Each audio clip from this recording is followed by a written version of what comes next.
Technology by Ralf Flaxa.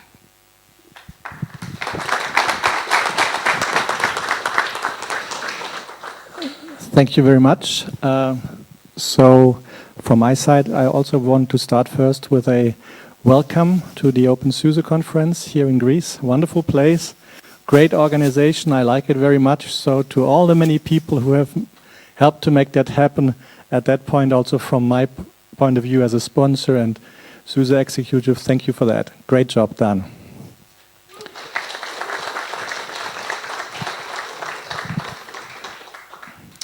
So I was asked to do a keynote speech, and for a moment I was hesitant to even do that.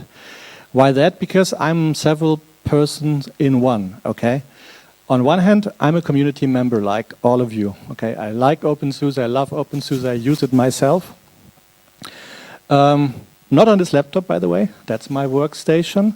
That is running Slack, but on my other machine I'm using openSUSE very frequently. So I'm part of the community, and I could speak as that. I'm the Vice President of Engineering for SUSE, and there my role is to try to make sure that all the products that SUSE is involved, that includes the enterprise product, but of course openSUSE and SUSE Studio and all the other products are being done in the best way they can be done from an engineering perspective and to what exactly our customers, and in this case the community, wants from us. And then last but not least, I'm part of the SUSE executive leadership team, so that's more the business side of the house where I have to look for numbers and all of that stuff. So what I'll try to do today is to look at this from a community engineering VP perspective, and sometimes I'll be explicit and say, but from a SUSE business side, that is the answer. So don't be surprised that I'm giving different views, because I do have different things to represent here.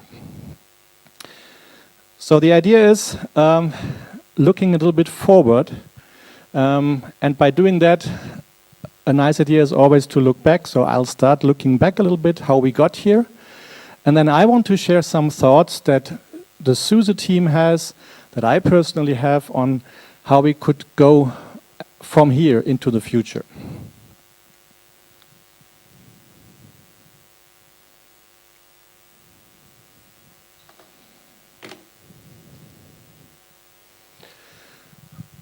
So I'm in the Linux business now for 21 years, and I've seen all that, what I call the evolution of a Linux distribution. So in your eyes, this is openSUSE as a distro, as an image, as an ISO, as an installable thing. We have been seeing a couple of changes over the time. Some of you in the room might remember we started with something very, very chaotic. Nobody knew how to reproduce this. Some people had working binaries, others didn't have them. They just copied them over. So first generation, just tried to get it compile under Linux at all and work. Then actually CDs came in, very handy, which was great because internet connectivity back then wasn't very fast yet. So SUSE already was pretty advanced at that time, because we had, ISO images, which made it very easy to install all that. But of course we had to change the distribution in several ways. Then came DVDs, we went into the enterprise world, virtualization kicked in, imaging different form factors on how to deliver the distribution. And now we're in what I call the fifth generation or fifth phase of building a distro, where everything has to be cloudy and adopted to the cloud, and it should be on demand, and the data should follow you everywhere, and your system should never go down. So quite a journey for some A's and some B's, how it all started. And I think over the time, my experience is you always have to adopt and change, and it's hard sometimes to predict what's coming next. So the distro definitely changed. SUSE also changed. So here just for you to show a couple of different incarnations of SUSE. 1992 the logo, and then SUSE still had dots back then in the name. Then it became all red, then it was green again, and now it's green and black here. This is the company logo, obviously not the openSUSE logo. But same thing, SUSE also over time had seen some evolution and some change. So the question is, shall I, as the geeko, adjust as well? So where do we come from? And this now is a SUSE point of view, okay? So we had a very successful box. This was, here is an example, 9.1. So we built this SUSE Linux professional box. It had many CDs and books in it, and we tried to have one product for everyone. So we had enthusiasts, we had community users, we had some small business people, we had some developers, and we started to see the first people trying to do business with it. And for all of them, we had one answer, and that was the box. Now, internally, we had already done a lot. So the SUSE build process was all closed, was all internal, called auto build. But that allowed us actually to crank these CDs in a very efficient manner. We had a clean code base. The update between SUSE Linux versions worked okay. Most of the stuff transitioned fine to the next release, especially in your home directory. And the good thing was everybody worked on it. So the situation was there was no question, shall I work on one or the other product? SUSE basically had one product, and that was this. So the whole engineering team worked on that, which obviously was nice because everybody knew exactly where the issues were, and you could ping your colleague and say, hey, fix that for me, stuff like that.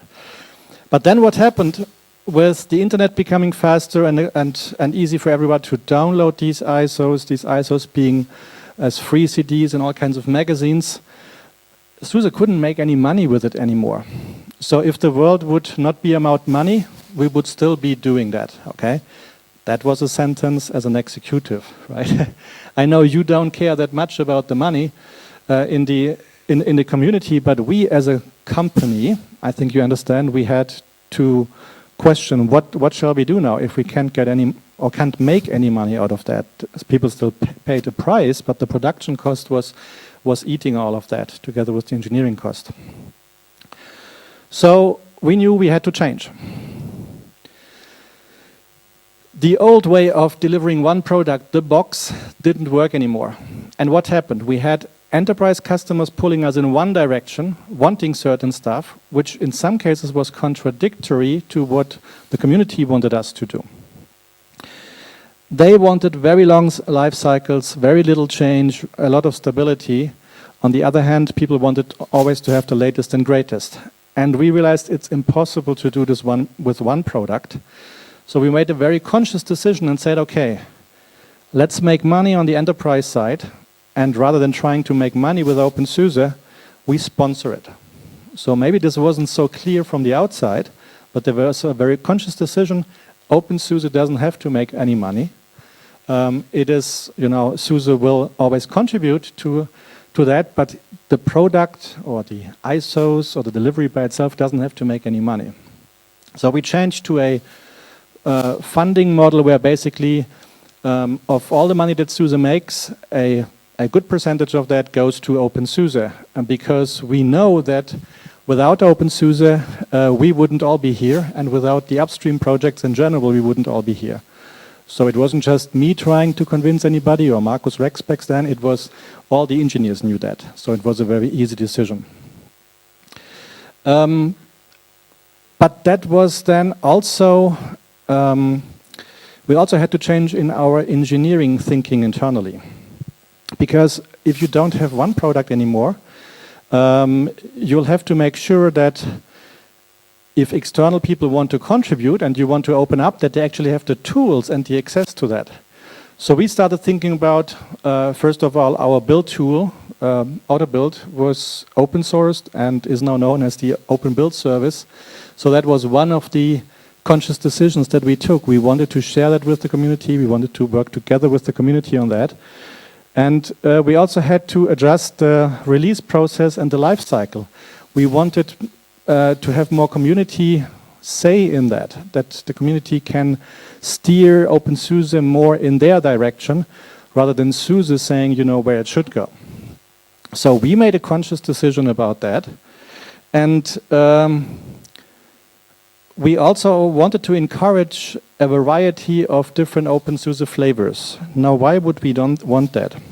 At that time, we looked at other distributions, And we saw that many of these other distributions actually already had flavors or derivatives.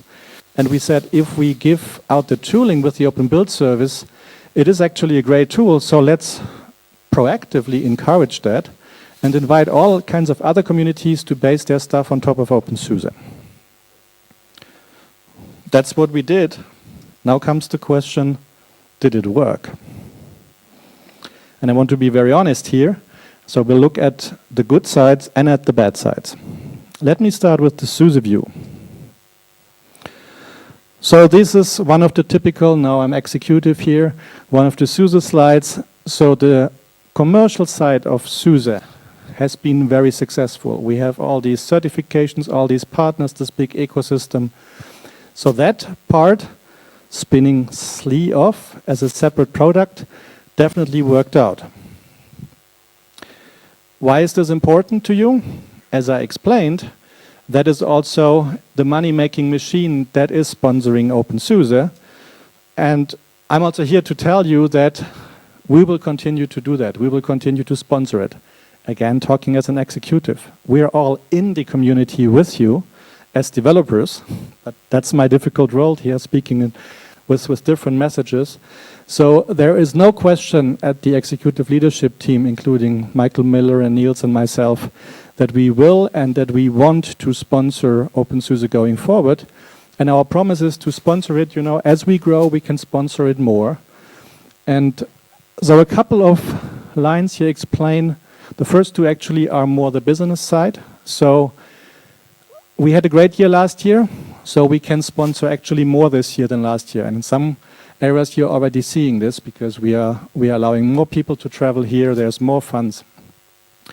Our business needs for SUSE Linux Enterprise will also drive our funding. So we are now going towards SLE 12, and what that means is actually a very important thing to the openSUSE community. But why would you care?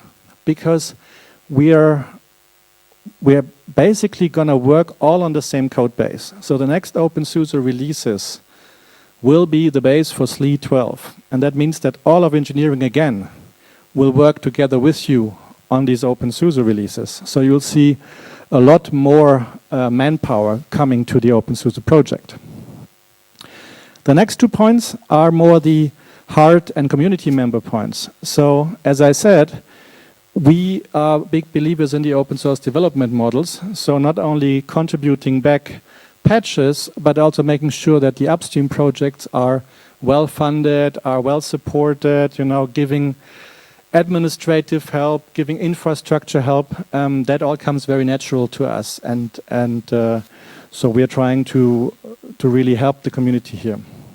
And then last but not least, every of my engineer is a community member. And as such, we are also going to continue to invest our time into the project. And we all want openSUSE to succeed. So don't get me wrong. There's no competition between openSUSE and SLE whatsoever. So that was the SUSE side of the house. Why would you care? Let's look at the openSUSE side of it. So this conscious change, did we actually follow through? Did we make some changes for the community as well? I think so, yes. So if you look at some of the tools we have provided to the community, open to the community, like the build service, SUSE Studio and OpenQA, these are examples where SUSE is, contributing heavily, bringing manpower, bringing infrastructure, buying new servers for all the great additional contributors that we are getting on openSUSE to get the builds faster. So these are things where we are fully committed to do, and the more contributors you get to the project, the more we will help you with additional build power there. We, so as a community member, but I would say you in this case, you really managed to get more contributors and more packages built, and I know there's a statistics talk coming later, but the number of contributors is growing again. And also, you have done great releases for 12.2 and 12.3 in particular. I've been using both. I've been looking at the reviews. So great job done. Really great job done to all of the community. This was a really good release that basically worked out of the box for me. And sometimes I do have some special needs. You have, I think, a very loyal user and community base, so I'm always happy to see the same faces here coming back. The main contributors stay the same. And we want to encourage that, but I hope you also see that SUSE is trying to open up its processes. So a couple of examples are here. We want to give the community more control. This is, again, a conscious decision. And I hope that's what you want.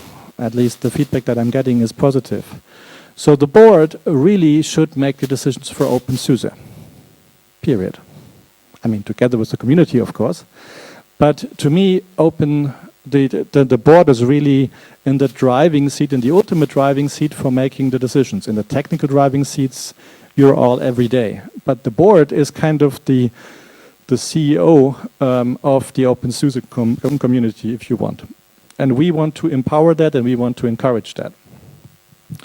If you look at the openSUSE conference, this is no longer at the SUSE location. It was your choice to go here as the community, and we support you in that, and we will support you in other non-SUSE home base location if you want. So that's really up to the community to decide where the openSUSE conference happens. And I hope that's also what you want. And then in terms of funding, we're opening up our budgets more and more to the board to make conscious decisions where the travel funding should go, how to spend the money for merchandising or events. So here we really want to give up control as SUSE and give the control to the community. And that is not by accident. That is actually what we want to do. So our mindset, and I listed a couple of things here, is really we want to run openSUSE as an upstream community project. And that means the people who do the work have to say, very simple, like in all other open source projects. We will be good citizens, well, active members, of course, and I see a couple of big openSUSEs here. I do apologize, I forgot to fix that. So openSUSE with a lower O. LibreOffice kind of fooled me here. So we will contribute back our patches, and as said, we'll contribute a lot of code, and you'll see that. So we'll make a lot of offers to the community, and hopefully you will accept things that we're developing towards future SUSE releases and contribute all that back to openSUSE. And we want to continue to offer and sponsor tools to the community. So you have already seen a couple of tools, and there are more considerations inside SUSE about tools that we could open to the community or that would be beneficial to the community. So that is a strong promise. We will continue to do that. And I just, as a keynote speaker, wanted to make sure there's no doubt about it. So I said we wanted to look at the good sides.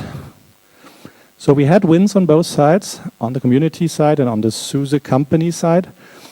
But we also do have challenges. And people who know me know that I want to be very honest about everything. So let's talk about what did not work so well, from my point of view.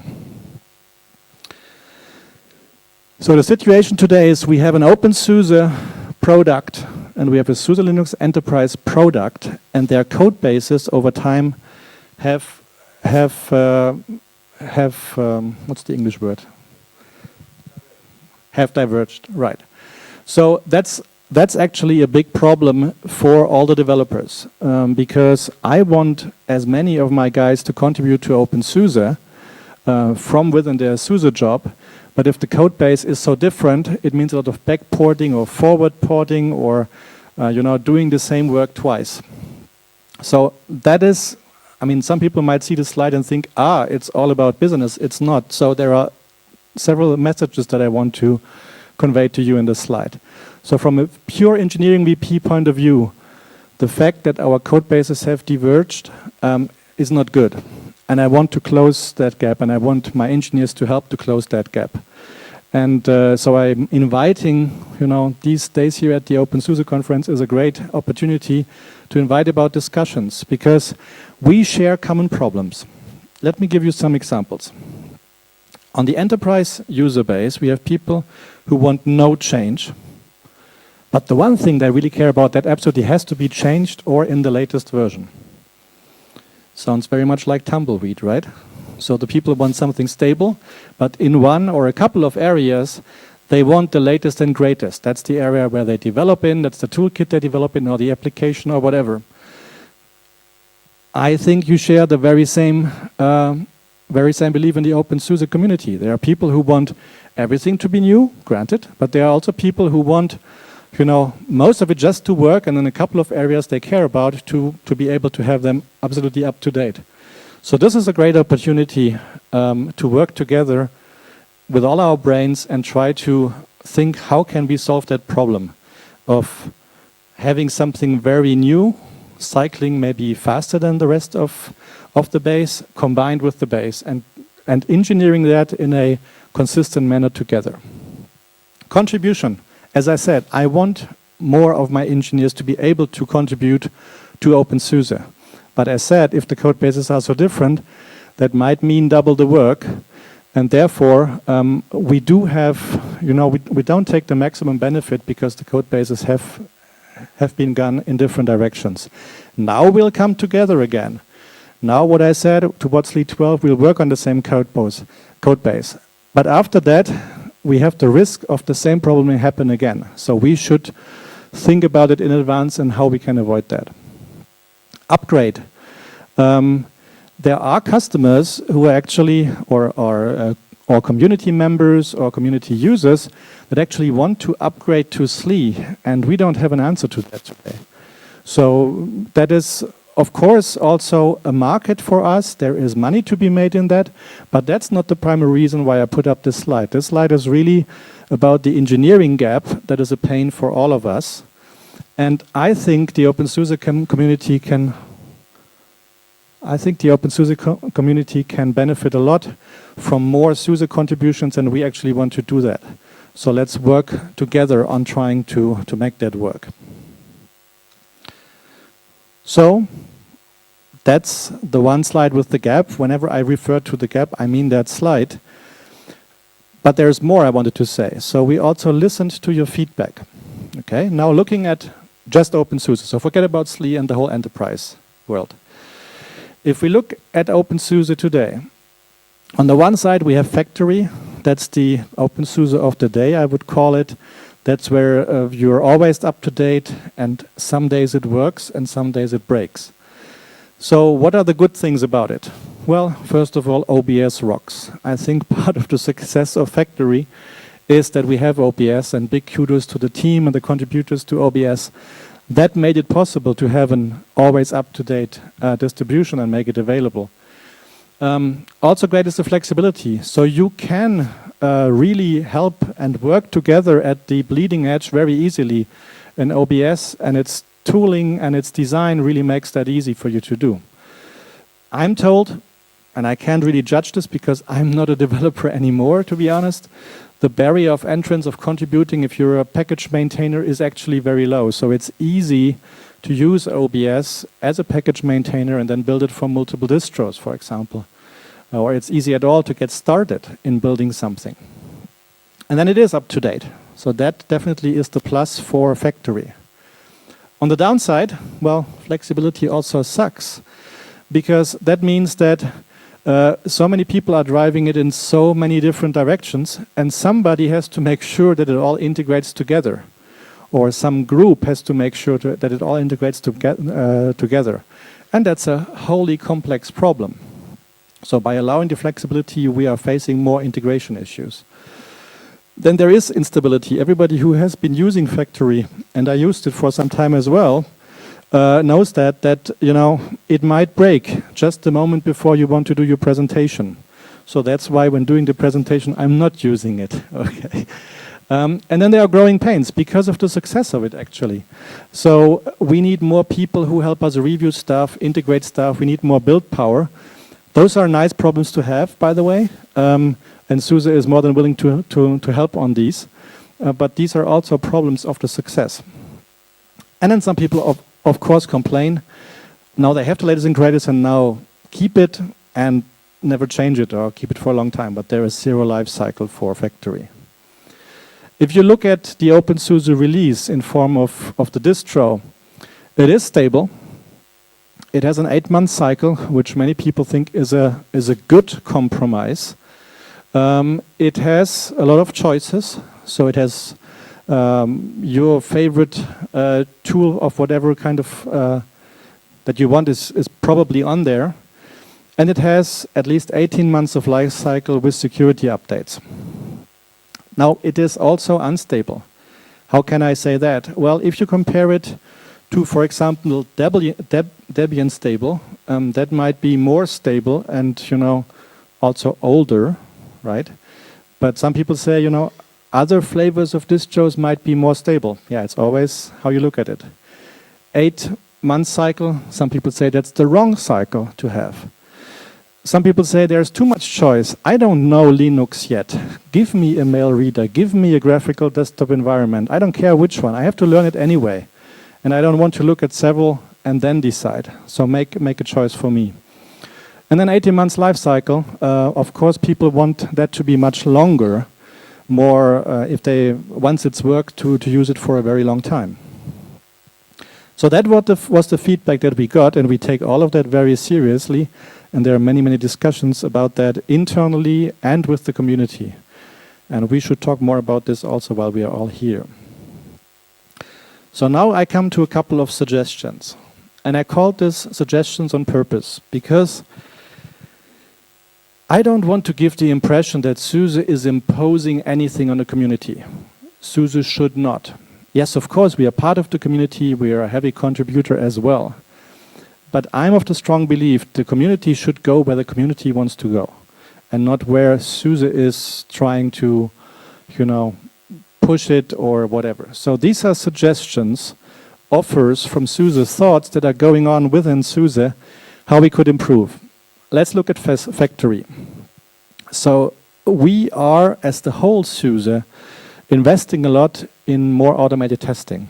And I'm more than willing to share that with the openSUSE community and to work on that together. So if we have more automated testing, we'll find out breakage earlier. And that'll help us to avoid having factory in an unusable state. Ideally before the check-in of the package or the acceptance of the package. SUSE will increase its contribution. I talked about it towards Lead 12. You'll see a lot more SUSE names showing up as contributors. People who have been busy with the enterprise product in the last couple of months and quarters. So that is hopefully welcomed, and you will see that. And we'll bring a lot of stuff to openSUSE, interesting new developments, features, and things. So I think that'll increase also the value of that. We want to help in the integration process. So there are so many great individual home projects in OBS. There are great things being done in Tumbleweed. The reintegration of this great stuff is where I think we can all improve. So making it easier for these good things, where a couple of people have tested that and have deemed it better than the default, to integrate that back and make that the new version or the new default of something. On the release side, I already talked about bridging the gap. Balance quality, scope, and life cycle. What do I mean with that? Now, this is a little experience sharing from me. You always will have the people who want something to be maintained very, very long and to be of very high quality. And they don't care whether, you have very little choice. And then you have other people who want a lot of choice. And if you give them a lot of choice and want to maintain that stuff for a very long time, you increase your workload dramatically. So I think we as a community together have to decide, is there one right balance between these three? Are there several ways of doing this? So maybe several variants that we need to provide to our users here. A smaller, rock solid, longer maintained thing, for example. With some additional optional things you can add channels to. So there's a lot of discussion and ideas around that. And I know the SUSE engineers, the board, all of that will entertain discussions here while we are all together here. We are open and flexible. We as SUSE, what the contents of openSUSE is. We are also flexible when it comes to the life cycle, in so that our investment probably will stay the same. So if we go for a smaller openSUSE, we can probably afford to help you maintain that stuff longer. And when I say we help you, this is company paid time. Of course, the engineers are free to help the openSUSE release in their free time and, work on longer maintenance there, but not, there is then a gray zone where we enter a direct conflict with our enterprise products. And I hope you can appreciate that this is where it becomes difficult for me in my different roles. And then on both sides, we have improved the user experience or adapt to our users. I think we really have to listen of what people want to do. So if a developer wants to use stable, but complains about it being broken too often, then the developer is our user on factory, and we should listen to the developer. If for the release we have a different kind of user with different needs, then we should listen more to them. So there is not one catch-all solution to this. And that's why we believe actually the two things, factory and the openSUSE release, might need different rules, might need different handling, different life cycle and all of that. And we have some ideas about that, how it could be, and we want to discuss them openly, but I'm not the right person to do that. That's my engineers, that's our teams, and together with the board. And then independent of these two things, we want to improve the transparency of our governance. So to give you an example, review and check-in. I just had this discussion yesterday. People think you have to be working for SUSE to become part of the review team. That is not true. I think one example is sitting here. We wanted to work the same way as any open upstream process. The people who do the work and have shown after a period of time that they do the work great, they should become the people who have to say. They are the core team, they are the, however the upstream community calls it. So people from the outside don't seem to realize this, that SUSE thinks this way. So we have to open up more, we have to make it more transparent how you actually come into these roles and how we want to govern the whole thing. Open ecosystem is another independent thought of this. So SUSE is fine if there's even a business ecosystem building around openSUSE. What you will not SUSE see is that we invest in this ecosystem in the same way as we do in the enterprise world.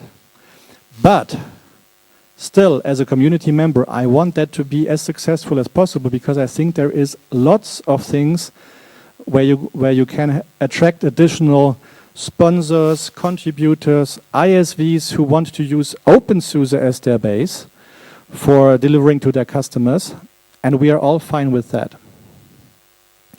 And then, last but not least, we want to allow stable and up-to-date at the same time.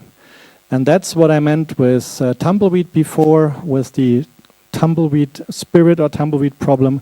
I think there's a lot of things where we can share our experience, where we can work together, and I really want to invite people for these discussions. So to sum it up, we will continue to invest in the project. We will continue to provide tools to the community and open us more to grant more influence to the community. We will heavily contribute to openSUSE for the foreseeable future. It's going to be many quarters actually. We will help to harden openSUSE factory code base because it's in our common interest, not only for the developers. So these are things we will do for sure, and the other two are offers. It really depends on whether you want this, whether you see a benefit in it, whether the proposals we make have to be modified in a way that they make sense to you. We're all open for discussion here, and that's this, how can we, from an engineering point of view, make it easier for the SUSE engineers to contribute to openSUSE? How can the openSUSE code base benefit more from the knowledge and the bug fixes and the things that we do on the other SUSE products? And then we want to have a discussion whether an upgrade path actually from openSUSE to SUSE Linux Enterprise is interesting for you, whether you would care about this or not. So this is optional because, I mean, there are customers asking us for that. But I think here we need to work together with you because we cannot do this alone. We don't want to do this alone. Oops.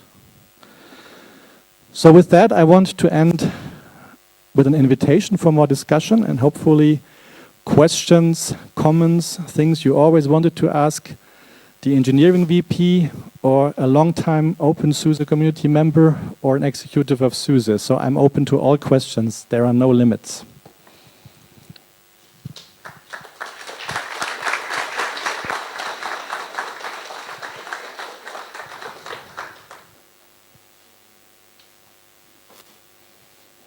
There's a question. Can we hand the mic?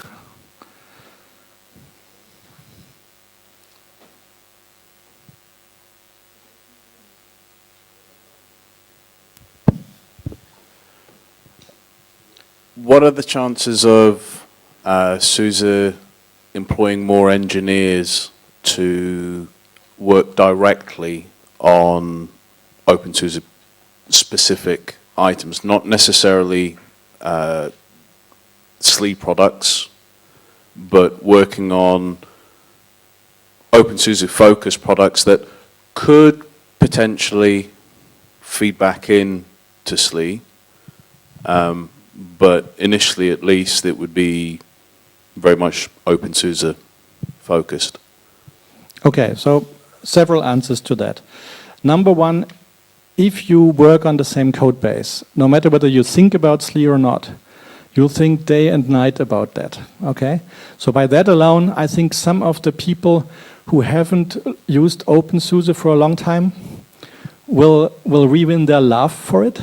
So independent of an engineering order or a necessity for any product, they'll just love it. They'll just use it, and therefore they'll contribute more. So I think that's the natural reaction that you will see. Another one is a lot of innovation we want to drive. Some of that is enterprise ready, some of that is not enterprise ready. So we always strive for innovation, not only during Hack Week, but in general. The people have time and are given time to work upstream as well. And that is, I think also naturally coming more as we work closer together on the same code base. In terms of additional net people, additional net hires for my openSUSE dedicated team, as explained, that'll continue to be a function of the profit that SUSE makes, and like it or not, that's just the fact. So I just to be very honest here. So we will grow the openSUSE team as SUSE grows, so that I can say, but you won't see 50 new people working on it. Not specifically, but I think you'll see 100 or more people working on it, 200 more people working on it, while we now work together. Thanks.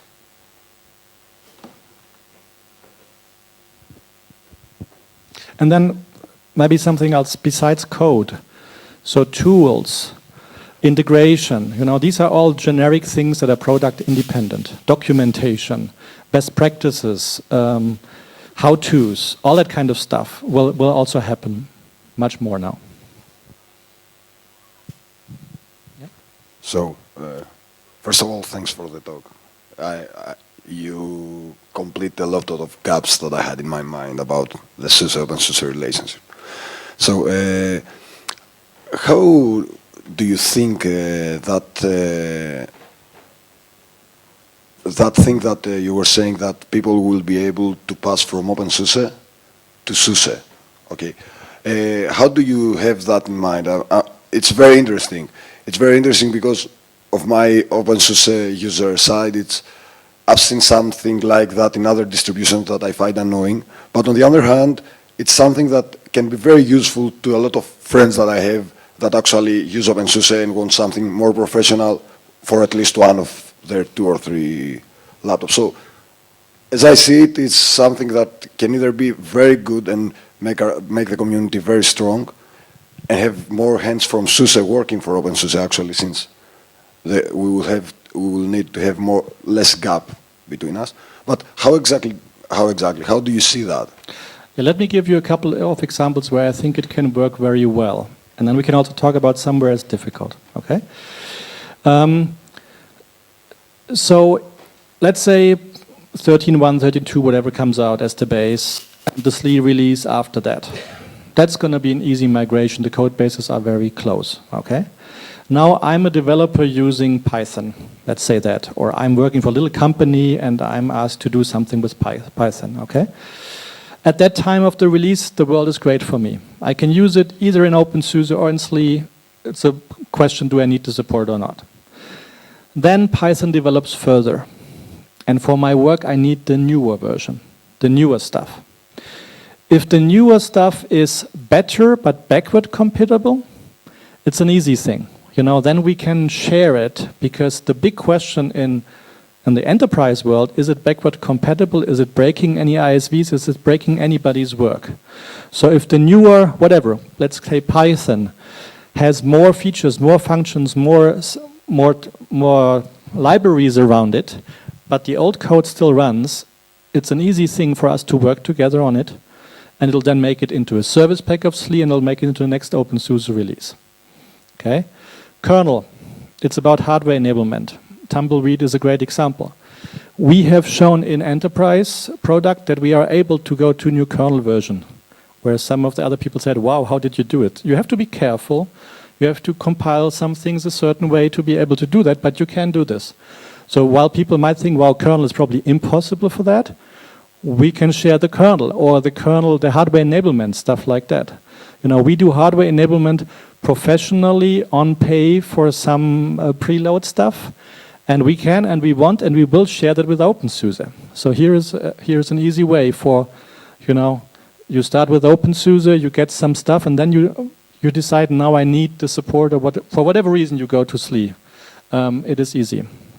The difficult things are complete architectural changes. Systemd is an example. You know, when we do very dramatic changes in the base system or in the distro, it's going to be very hard to impossible to do this migration. And it might be the right thing to do for one or the other, for the enterprise world or the openSUSE world, to do such a drastic change. So I think I'm not naive, I'm realistic enough that there are things where it will not work, but I think there are many cases, and maybe Robert can talk a bit more about from the ISV side, where this can work very well. Where from all the tricks and opt something and LD library path and backward compatibility wrapper and all kinds of stuff, you can make it work and still have the new and, or just the new compatible, or the new and the old version there.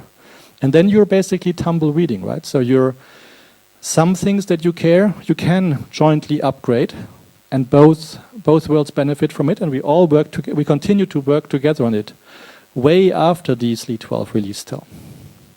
Does this make sense? Is there any other question? We have a question from IRC. In some point, you mentioned that openSUSE is unstable compared to other distros such as Debian stable. How are you planning to stabilize it? Are we planning to stabilize it? Absolutely. I mean, everybody, and I'm talking here as much as community member as anybody else, wants openSUSE to be as stable as possible. Absolutely. So, by more testing, by helping to harden it with SUSE engineering knowledge, we absolutely want to make it more stable.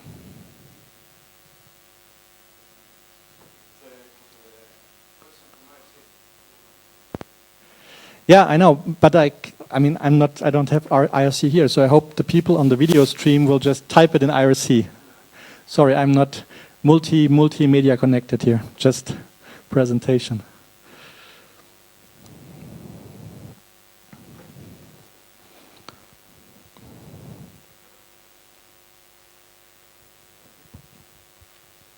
I come from Taiwan, and last year we invite you to collaborate a conference in Taiwan. Yeah, so I want to ask, do you have any future plan to promote or organize the openSUSE user in Taiwan? Yeah. Oh no, in Asia. Sorry. I think that's the wrong question, and let me tell you why. So, do you want to organize something in Taiwan? Then Yeah, we're sure. more than willing to help. Yeah. Okay, so SUSE is not going to pick the locations where there will be openSUSE conferences in the world.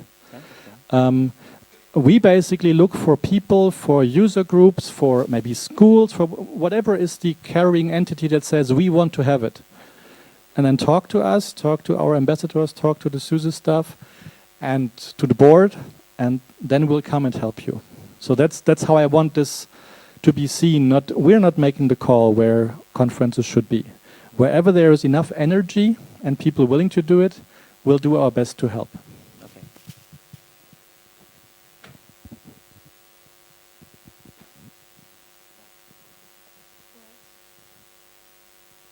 Anyone else? Thank Yeah, you. there are more questions on the chat, on the IRC. I don't know who else is connected and online.